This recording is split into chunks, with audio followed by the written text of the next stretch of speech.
제가 어느 모임에 갔더니 핸드폰이 울리면 10만 원, 문자가 울리면 5만 원씩 걷어가지고 전부 끝난 다음에 발언한 사람한테 주더라고요. 강사한테. 핸드폰 절대로 끄지 마십시오.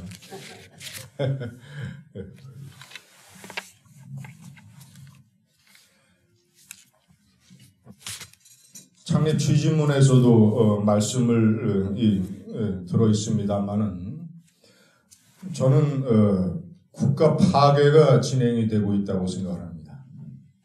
국가 정체성에 대한 파괴, 국가 안보에 대한 파괴, 국가 도덕성에 대한 파괴, 그리고 경제를 포함한 국가 효율성에 대한 파괴. 건국 이래 70년 동안 외적으로는 북한이 드디어 핵무기를 완성을 해서 한국의 생존 자체가 벼랑 끝에 몰려있고, 내부적으로는 4대 파괴가 진행이 돼서 완전히 먼저 내부적으로 함몰이 진행이 되고 있습니다. 국가가 벼랑 끝에 몰렸을 때는 어느 때보다도 내부가 단단하게 뭉쳐야 나라가 생존을 할 수 있는데, 거꾸로 외침의 강도는 70년 역사 이래 최고인데 이 나라 내부의 강도는 70년 역사 이래 최약입니다. 그래서 이런 상태를 방치하면 외부의 압력과 내부의 함몰로 저희가 예측할 수 없는 운명으로 이 나라가 갈 걸로 저는 생각합니다. 많은 분들이 공유를 하시기 때문에 더 구체적으로 말씀드리지 않고 자세한 내용은 창립 취지문에 있습니다. 우리 박관영 의장님의 말씀 중에서 제가 오늘 역사적으로 정의로운 투쟁은 항상 승리했다. 저는 이 말을 믿고 싶지만 역사적으로 봤을 때 정의로운 투쟁이 상당 기간 패배한 적도 있습니다. 그래서 그 패배해서 잘못 관리하면 도저히 돌이킬 수 없는 방향으로 공동체가 갔던 경험도 있다고 저는 생각합니다.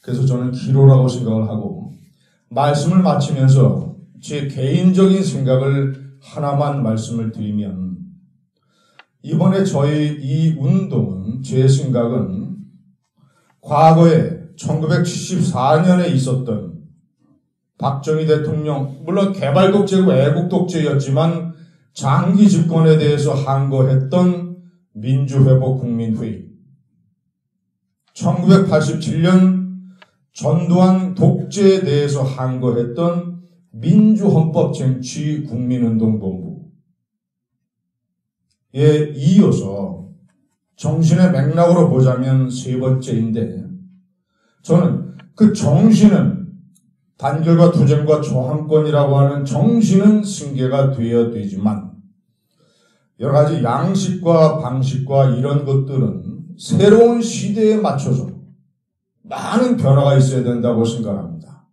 우리가 박근혜 대통령 탄핵 이래 아스팔트에서 진행됐던 태극기 집회에 그 정신과 정서는 공유를 하지만 그 양태화 구호와 선동적인 오버와 이런 것들을 만약에 우리가 다시 재현을 하게 되면 저는 다수의 중도 세력의 국민과 젊은이들에게 지지를 받는 데 실패할 걸로 생각합니다.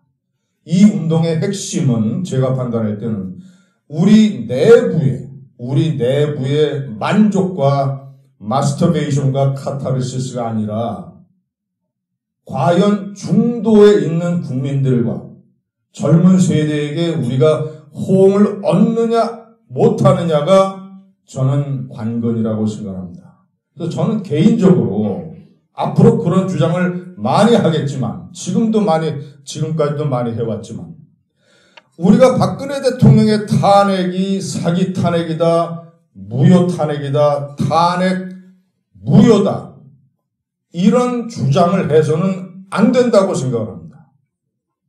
두 번째는 이명박 박근혜 대통령의 잘못과 사법적인 단죄에 대해서 정서는 공유하되 지나치게 그것을 현 정권의 공격의 빌미로 삼으면, 예를 들어서 이명박 박근혜 대통령 무죄 석방이라든가 이런 구호와 노선을 삼으면 우리들의 운동은 우리들 내부에서 머물다가 그치고 말 것이다. 저는 그렇게 생각합니다. 그래서 저는 정치에 뛰어들 때부터 그런 구호를 내세웠습니다만은 이명박 박근혜 시대는 극복의 대상이다. 극복하면 된다. 극복해야 된다. 잘한 것은 계승하고 잘못한 것은 철저하게 고치는, 공과를 철저하게 따져서 그러나 그 시대는 10만 원 되겠습니다. 그러나 그 시대는 지나간 시대요. 구시대다. 탄핵이 많은 부실이 있지만 부실 탄핵과 사기 탄핵은 다른 겁니다. 우리가 부실 탄핵이라고 얘기하고 많은 게 부족했다라고 지적을 하는 것은 공감을 얻을 수 있지만, 사기 탄핵이니까 탄핵이 무효해야 되고, 탄핵이 무효니까 문재인 정권의 집권 자체가 정통성이 없고 무효라는 주장은 전혀 설득력이 없고 우리의 외연을 넓히지 못할 것이다. 그래서 저는 제 개인적인 생각입니다만은 앞으로 이 운동에 나가야 될 노선은 이명박 박근혜 시대는 뛰어넘고 문재인 대통령 집권의 정통성에 대해서 절대 시비를 걸지 말고, 문재인 대통령은 헌법과 법률에 따라서 정통성 있게 집권한 정권이다.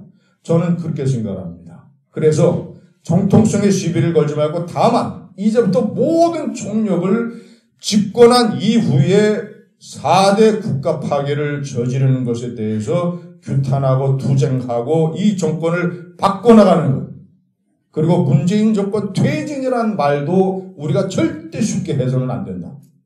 어느 정도 나중에 수위가 거기에 이르렀을 때 진짜 퇴진운동에 나설 것인가를 결정을 해야 되고, 그래서 저는 문재인 정권이 이 나라를 파괴하는 4가지 파괴에 대해서 투쟁하는 것에 초점을 맞추는 게 필요하다고 생각합니다. 감사합니다.